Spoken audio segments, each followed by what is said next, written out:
Sore itu, langit Jogja diselimuti mendung. Suara gemuruh sesekali terdengar. Tapi Reza, seorang driver ojek online, nggak menyerah. Dia tetap semangat mencari rejeki. Reza memarkirkan motornya di depan sebuah kampus ternama, berharap aplikasinya segera berbunyi. Biasanya, kalau cuaca mendung begini, orderan malah lebih ramai.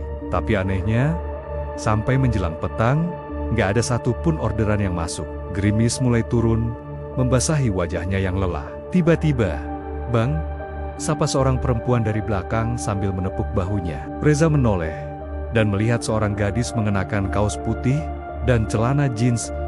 "Ojek Kak?" tanya Reza ramah. Senyumnya langsung mengembang. Perempuan itu nggak menjawab, hanya mengangguk, lalu menyodorkan selembar kertas usang. Di kertas itu tertulis sebuah alamat. Reza sedikit bingung. "Mau diantar ke sini, nggak lewat aplikasi ya?" tanyanya untuk memastikan. Lagi-lagi, perempuan itu hanya mengangguk. Reza nggak mau bertanya lebih banyak.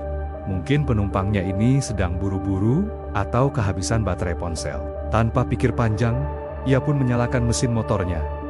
Perempuan itu naik ke jok belakang. Selama perjalanan, suasana terasa aneh. Perempuan itu hanya diam 1000 bahasa. Kepalanya terus menunduk. Reza mulai merasa ada yang gak beres. Beban di belakang motornya terasa sangat ringan. Hampir seperti gak ada orang. Seolah-olah dia sedang berkendara sendirian. Rasa penasarannya membuatnya sesekali melirik ke spion. Hanya untuk memastikan kalau penumpangnya itu masih ada di sana. Dan benar, dia masih duduk diam di belakangnya. Hujan turun semakin deras. Reza menawarkan untuk menepi dan berteduh sebentar. "Kak, hujannya deras banget. Kita neduh dulu ya," tawarnya. Tapi perempuan itu hanya menggeleng pelan, isyarat bahwa ia tidak mau berhenti. Reza pun menurut dan kembali melanjutkan perjalanan. Kali ini dengan kecepatan yang lebih pelan karena jalanan licin dan pandangan terbatas. Bermodalkan denah dari secarik kertas usang itu, Reza hanya bisa mengikuti instingnya. Jalanan yang mereka lalui semakin sepi dan gelap. Tiba-tiba, di tengah derasnya hujan, perempuan itu berbisik lirih. "Sudah dekat." Suaranya terdengar sangat dekat di telinga Reza. "Oh, di mana Kak?" tanya Reza sambil mencoba melihat ke sekeliling. Betapa terkejutnya dia saat menyadari motornya sudah memasuki sebuah area pemakaman. Jalan setapak yang ia lalui ternyata adalah jalan di antara nisan-nisan tua. Reza langsung mengerem mendadak. Dia menoleh ke kanan dan ke kiri.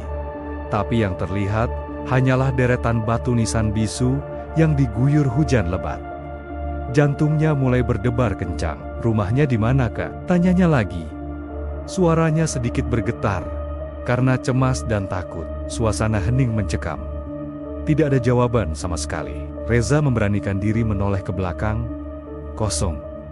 Perempuan itu sudah tidak ada di jok motornya. Reza benar-benar sendirian di tengah kuburan tua itu. Bulu kuduknya meremang. Dia panik. Matanya liar mencari ke segala arah. Berharap ini semua hanya salah lihat. Tapi perempuan itu benar-benar lenyap. Seolah ditelan kegelapan malam. "Sial. Udah susah dapat penumpang malah dikerjain hantu," gerutu Reza kesal bercampur takut. Dia buru-buru menyalakan kembali mesin motornya, ingin secepat mungkin pergi dari tempat angker itu. Namun, saat hendak tancap gas, dari sudut matanya, Reza melihat sesuatu yang membuatnya membeku di tempat. Sosok perempuan tadi, dia sedang duduk di atas sebuah pusara tua, yang ujung-ujungnya sudah retak, wajahnya pucat pasi, namun bibirnya menyunggingkan senyuman tipis yang mengerikan.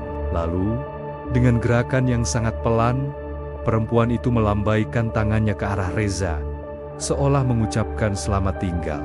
Tanpa berpikir dua kali, Reza langsung memutar gas motornya sekencang mungkin, meninggalkan tempat itu dengan jantung yang serasa mau copot.